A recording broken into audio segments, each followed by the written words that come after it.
Hello and welcome. आज से हम स्टार्ट करेंगे बायोलॉजी। ठीक है, पहली क्लास है। आज हम सेल के बारे में पढ़ेंगे।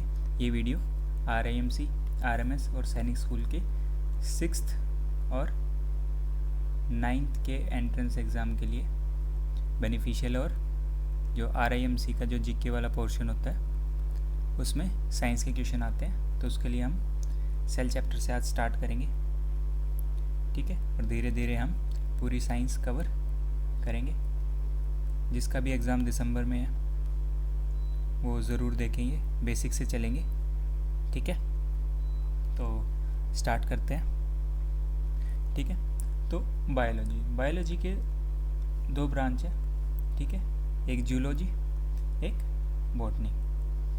जूलॉजी में हम एनिमल्स के बारे में पढ़ते हैं, एनिमल्स, और बॉटनी में हम प्लांट्स के बारे में पढ़ते हैं। ठीक है, बायोलॉजी के जो फाउंडर या फिर फादर ऑफ बायोलॉजी वो बोलते हैं एरिस्टोटल को।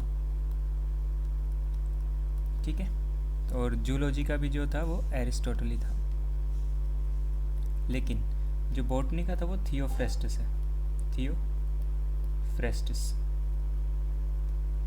ठीक है, पहले क्या होता था, सिर्फ एनिमल्स और ह्यूमंस के बारे में पढ़ा था हमने, इसलिए जो जूलॉजी के फाउंडर थे उसी को बायोलॉजी का फाउंडर मान लिया था, इसलिए बायोलॉजी के जो फाउंडर या फिर फादर ऑफ बायोलॉजी एरिस्टोटल को बोलते हैं, और जूलॉजी के भी फादर को एरिस्टोटल ही बोलते हैं। ठीक है, बस जो बॉटनी है उसका जो फाउंडर है, या फिर फाउंडर तो क्या, फादर कह लो, फादर ऑफ बॉटनी थियोफ्रेस्टस। ठीक है, तो अब बारी आती है सेल की।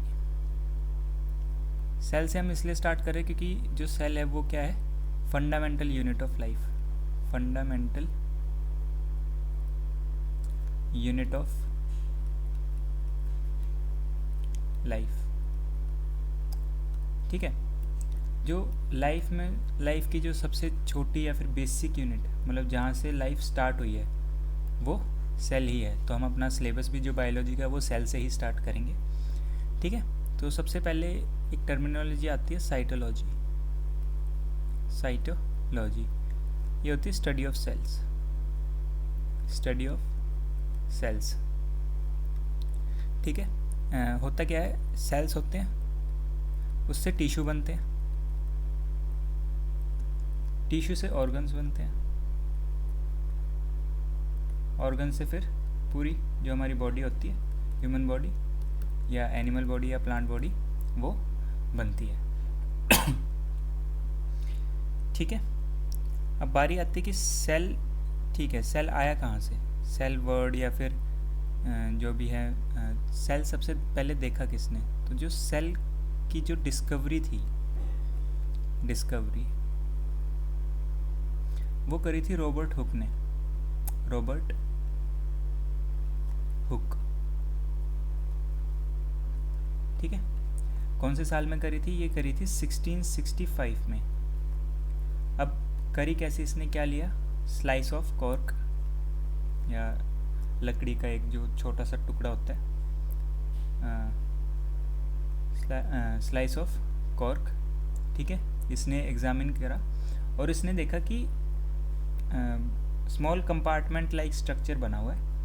ठीक है, तो उससे इसने ये सेल जो टर्म है वो देखी और इसने सेल की डिस्कवरी करी। लेकिन जो ये सेल था ये एक डेड सेल था, डेड सेल। ठीक है, लिविंग सेल नहीं था, ये मरा हुआ सेल था। इसने जो सेल की डिस्कवरी करी वो डेड सेल की करी थी। अब फिर सोचे कि भाई इसने तो डेड सेल की करी, फिर लिविंग सेल किसने करा, लिविंग सेल तो वो करा था एंटन वन ल्यूवेनहॉक, एंटन वन ल्यूवेनहॉक। ठीक है, लिविंग और ल्यूवेन थोड़ा थोड़ा मिलता है तो उससे याद कर लेना। ठीक है, लिविंग सेल किसने करा, एंटन वन ल्यूवेनहॉक। कौन से साल में, 1674 में। ठीक है, और जो एंटन वन ल्यूवेनहॉक है, इसने सबसे पहले जो सिंपल माइक्रोस्कोप था वो यूज़ करा था, first to use use the simple microscope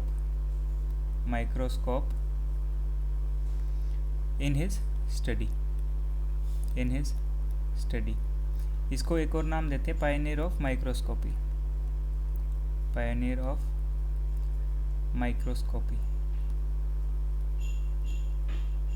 ठीक है, क्योंकि इसने माइक्रोस्कोप सबसे पहले सिंपल माइक्रोस्कोप यूज़ करा, तो इसको पायनियर ऑफ माइक्रोस्कोपी बोला गया, ठीक है।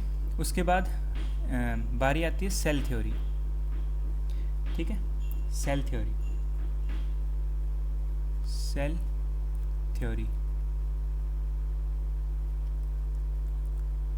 थ्योरी हमारी क्या कहती है? सेल थ्योरी कहती है कि जो सेल है, cell is a structural and fundamental unit of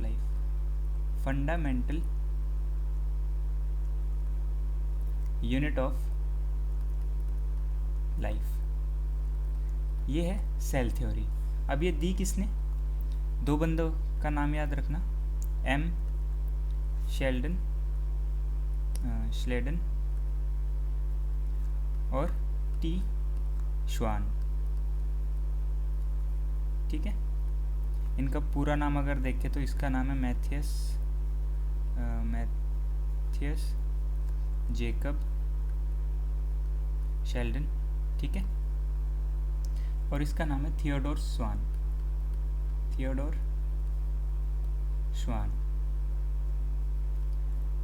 1839 में इन्होंने ये बोला था कि जो सेल है वो structural and fundamental unit of life है, ये है सेल थ्योरी, ठीक है। और इन्होंने सेल को दो उसमें बांटा था, एक तो यूकैरियोटिक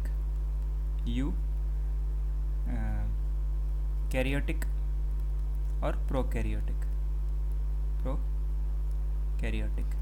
ठीक है। यूकैरियोटिक जो कि हम लोग हैं, जो कि साइज जिनका लार्ज होता है, ठीक है। प्रोकैरियोटिक अंडर डेवलप्ड सेल होते हैं ये, ठीक है। जैसे बैक्टीरिया वगैरह में जो सेल्स पाए जाते हैं वो प्रोकैरियोटिक होते हैं, और यूकैरियोटिक जो कि लार्ज साइज के सेल होते हैं, जो कि जैसे जो ह्यूमंस में, प्लांट्स वगैरह में पाए जाते हैं, ठीक है। चलो अब बारी आती है सेल के दो पार्ट हो गए, यूकैरियोटिक, प्रोकैरियोटिक। अब स्मॉलेस्ट सेल कौन सा होगा, पता है कुछ? स्मॉलेस्ट सेल, ठीक है। स्मॉलेस्ट सेल जो होगा वो होगा PPLO, ठीक है। इसको बोलते हैं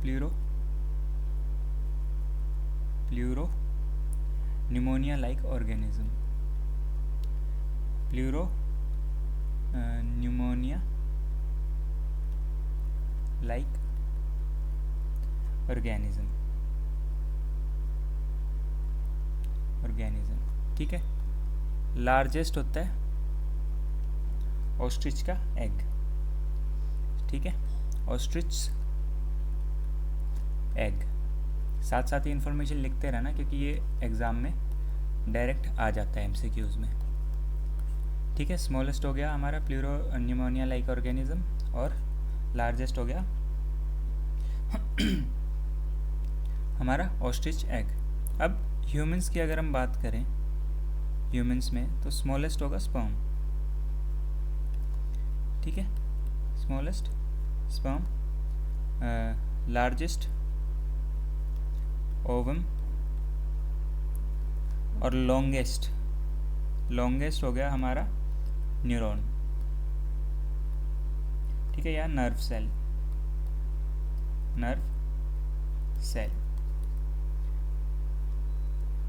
ठीक है। अब बारी आती है एनिमल सेल और प्लांट सेल की, वो हम नेक्स्ट स्लाइड पे प्रॉपर डायग्राम के साथ हम समझेंगे। चलो, ठीक है। तो ये हमारा है प्लांट सेल, और ये वाला हमारा है एनिमल सेल,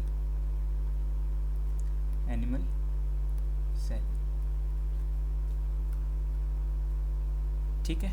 इसमें जो कॉमन चीज़ है वो न्यूक्लियस है, न्यूक्लियस दोनों में होगा, ठीक है, क्रोमेटिन होगा, ठीक है, माइटोकॉन्ड्रिया होगा, माइटोकॉन्ड्रिया जिसको हम पावर हाउस ऑफ सेल भी कहते हैं, power house of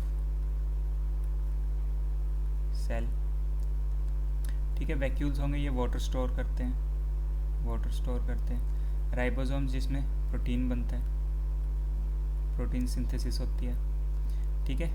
lysosomes suicidal bag, suicidal bag, suicidal bag, ठीक है। गोल्गी एपरेटस जो कि एक्सक्रीशन वगैरह का काम करती है। स्मूथ एंडोप्लाज्मिक रेटिकुलम, ठीक है, और रफ एंडोप्लाज्मिक रेटिकुलम। स्मूथ पे हमारा फैट होता है और रफ पे राइबोसोम्स, राइबोसोम्स जो कि प्रोटीन सिंथेसिस करते हैं, ठीक है। बाकी साइटोप्लाज्म होता है, माइक्रो ट्यूबल्स ये प्लांट सेल में भी होते हैं, ठीक है। सेंट्रियोल्स जो होते हैं वो एनिमल सेल में होते हैं सिर्फ। राइबोसोम्स, प्लाज्मा मेम्ब्रेन, हाँ देखो जो एनिमल सेल होती है ना उसके जो कवरिंग होती है वो प्लाज्मा सेल होती है, प्लाज्मा मेम्ब्रेन होती है। और जो प्लांट में होती है ना वो एक तो सेल मेम्ब्रेन होती है जिसको हम प्लाज्मा मेम्ब्रेन भी कह सकते हैं, और एक सेल वॉल भी होती है, ठीक है। तो प्लांट सेल में जो होगी डबल लेयर की कवरिंग होगी, और जो एनिमल सेल में होगी वो सिंगल लेयर जो कि प्लाज्मा मेम्ब्रेन ही होती है, ठीक है। अब हम धीरे धीरे सारी चीज़ें समझेंगे कि किसका क्या काम है, ठीक है। सबसे पहले बारी आती है माइटोकॉन्ड्रिया की।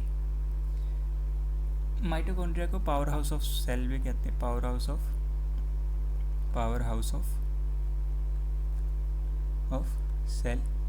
अब क्यों कहते हैं, क्योंकि इसमें ना क्रैब साइकिल चलती है, ठीक है, क्रैब साइकिल चलती है जिसकी वजह से एटीपी का फॉर्मेशन होता है, एटीपी एडिनोसाइन ट्राइफॉस्फेट। इसकी जब 38 यूनिट्स बन जाती हैं, 38 यूनिट्स, तब जाके एक ग्लूकोज बनता है, और ग्लूकोज जब बन जाएगा तो ये हमें एनर्जी देगा, एनर्जी, ठीक है। अगर एनर्जी हमें मिल रही है तो हमें पावर मिल रही है, तो इस वजह से इसको पावर हाउस ऑफ सेल कहते हैं। क्यों? क्योंकि ये ग्लूकोज का निर्माण करता है, या फिर ग्लूकोज की फॉर्मेशन जो होती है वो माइटोकॉन्ड्रिया में होती है, ठीक है। 38 एटीपी मिलके एक ग्लूकोज बनाते हैं, ठीक है। सेकंड हम बात करेंगे वैक्यूल्स की। वैक्यूल क्या करता है ना, वाटर स्टोरेज करता है, वाटर स्टोरेज। ह्यूमंस हो या प्लांट्स हो दोनों को पानी चाहिए, लेकिन जो वैक्यूल्स होते हैं ना वो एनिमल सेल में छोटे होते हैं, लेकिन जो प्लांट सेल में वो बड़े होते हैं। क्यों? क्योंकि प्लांट्स को सारा खाना अपना पानी से बनाना पड़ता है फोटोसिंथेसिस के थ्रू, ठीक है। तो प्लांट्स में लार्ज साइज और एनिमल्स में, एनिमल कह लो या ह्यूमन कह लो, उसमें स्मॉल साइज़ के होते हैं, क्योंकि ह्यूमंस या फिर एनिमल्स को ज़्यादा पानी की ज़रूरत नहीं होती, वो अपना काम चला लेते हैं, ठीक है। नेक्स्ट हम बात करेंगे राइबोसोम्स की। राइबोसोम्स अगेन प्रोटीन सिंथेसिस के काम आता है, प्रोटीन सिंथेसिस। अब दो टाइप के प्रोटीन होते हैं, एक होता है 70S और एक होता है 80S, ठीक है। अब जाहिर सी बात है कि ज़्यादा कौन सा होगा, तो 80S होगा, ठीक है। तो जो 80S है वो यूज़ करते हैं यूकैरियोटिक में 80S प्रोटीन बनता है, 70S बनता है प्रोकैरियोटिक में, प्रोकैरियोटिक, ठीक है। हालांकि जो माइटोकॉन्ड्रिया है इसके अंदर भी 70S होता है, ठीक है। एक लोता है ये सेल का मेंबर जो कि जिसके पास अपना खुद का प्रोटीन होता है 70S, क्योंकि छोटा होता है तो इसको 70S से काम चल जाएगा, लेकिन जो यूकैरियोटिक सेल्स होते हैं उसमें 80S चाहिए होता है, ठीक है। फिर बारी आती है लाइसोसोम की। लाइसोसोम को कहते हैं सुसाइडल बैग। अब मान लो आपको कहीं चोट वगैरह लग गई तो सेल वहाँ का डेड हो जाएगा, ठीक है। अब इसके अंदर कोई एक लिक्विड होता है जिसकी वजह से जो वहाँ पे जो भी डेड सेल वगैरह उनको क्लीन कर देता है ये, या फिर कोई अगर वो लिक्विड किसी सेल के ऊपर गिर जाए तो वो सेल भी डेड हो जाते हैं। तो इसके अंदर काफ़ी डेंजरस लिक्विड होता है, ठीक है। अगर सेल में कोई ख़राबी वगैरह आ जाए तो ये खुद वो जो लिक्विड है वो डिस्चार्ज करके पूरे सेल को मार देता है। तो इसलिए इसको कहते हैं सुसाइडल बैग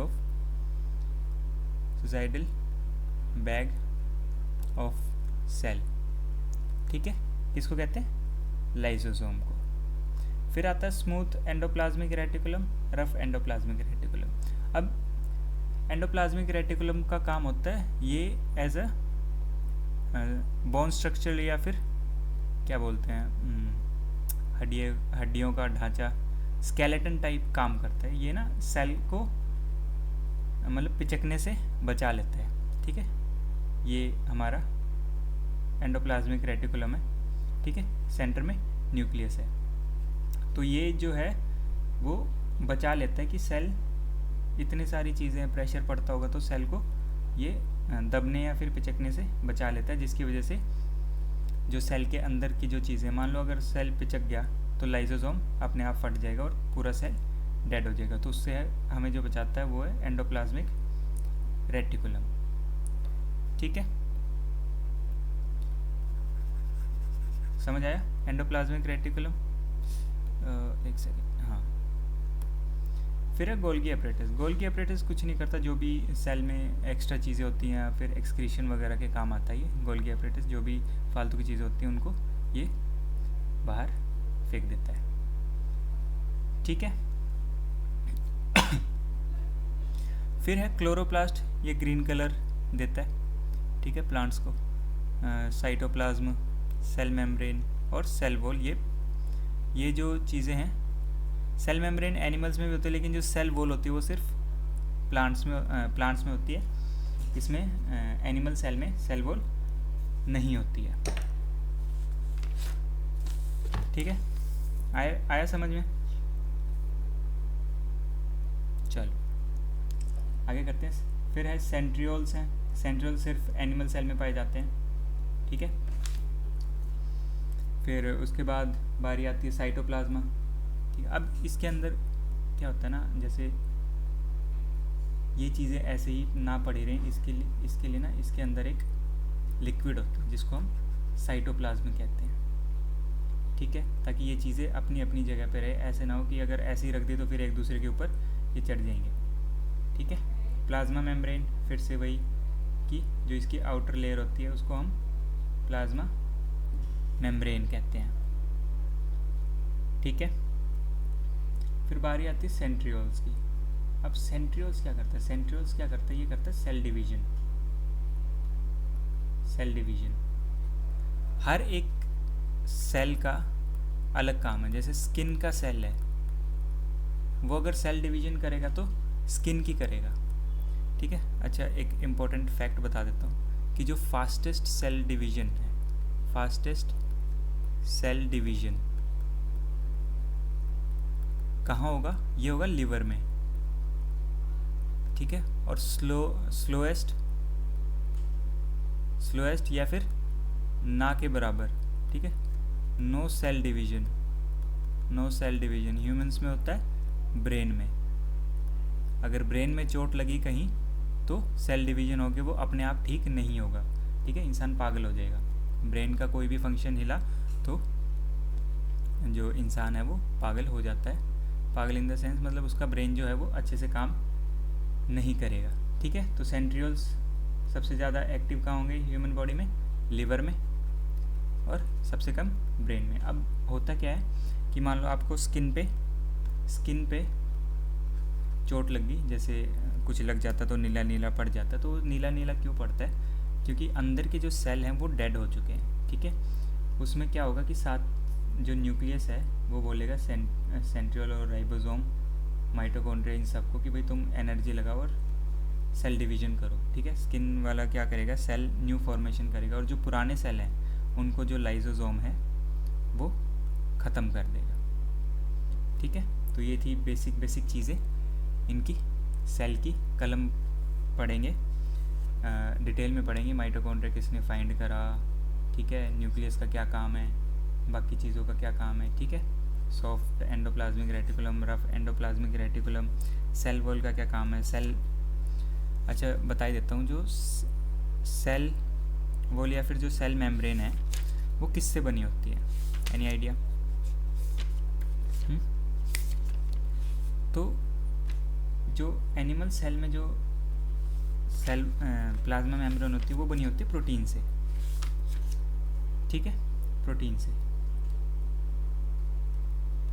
और जो इसमें जो आउटर मोस्ट लेयर है जो सेल वॉल है वो बनी होती है सेलुलोज से, सेलुलोज से, ठीक है। ये भी एक डिफरेंस है कि जो प्लाज्मा मेम्ब्रेन है वो प्रोटीन से बनती है और जो सेल वॉल है वो हमारे सेलुलोज से बनती है, ठीक है। कल हम इन दोनों के बारे में भी पढ़ेंगे, ठीक है, एनिमल सेल और प्लांट सेल के बारे में डिटेल्स में। आज के लिए इतना ही, ठीक है। चैनल को सब्सक्राइब कर लेना, ठीक है, जिसका दिसंबर में एग्ज़ाम है। बुक्स भी आएंगी मेरी, ठीक है, जिसमें ये सारी चीज़ें डिटेल में लिखी होंगी, पॉइंट टू पॉइंट लिखी होंगी, ऐसा कुछ नहीं होगा कि फालतू में भर दिया, ठीक है। पॉइंट टू पॉइंट चीज़ें होंगी, वन लाइनर टाइप, ठीक है, उससे आपका सारा कवर हो जाएगा और डायरेक्ट क्वेश्चन वहीं से दिखेंगे, ठीक है। मैथ्स की बुक आएगी, पूरा बता देता हूँ मैं आपको। हाँ देखो, मैथ्स की बुक आएगी, मैथ्स में सिर्फ क्वेश्चंस होंगे, ठीक है, थ्योरी नहीं होगी उसमें, ठीक है, मैथ्स में सिर्फ क्वेश्चंस होंगे। जीके में थ्योरी की अलग बुक है, ठीक है, थ्योरी की अलग है और एमसीक्यूज़ की अलग बुक है, अभी वो बन रही हैं, ठीक है। मटेरियल सारा तैयार है, बस प्रिंटिंग वगैरह में या फिर जो भी एडिटिंग वगैरह होती है उसमें टाइम लग रहा है। सेम जनरल साइंस, थ्योरी अलग और एमसीक्यूज़ अलग। अच्छा, जनरल साइंस का मैं बता दूँ टॉपिक कौन कौन से होंगे। 4 टॉपिक होंगे, bio, physics, chemistry and computer science, ठीक है। फिर बारी आती है रीजनिंग की, रीजनिंग की एक बुक है, ठीक है, मैथ्स, जीके, जीएस और एक वोकैब की, ठीक है। ये इंडिविजुअल बुक्स भी हैं और एक कंबाइंड बुक है, कंबाइंड बुक जिसमें सारी चीज़ें कवर होंगी। आरएएमसी की अलग है, ठीक है, जिसमें 3 सब्जेक्ट होंगे, इंग्लिश, जीके और मैथ्स, ठीक है। आरएमएस की अलग है क्योंकि उसमें हिंदी भी इंक्लूड है, और जो हमारी सैनिक है, सैनिक स्कूल, वो अलग है, ठीक है। तो कंबाइंड बुक आरएएमसी की अलग है, आरएमएस की अलग है, सैनिक की अलग है, ठीक है।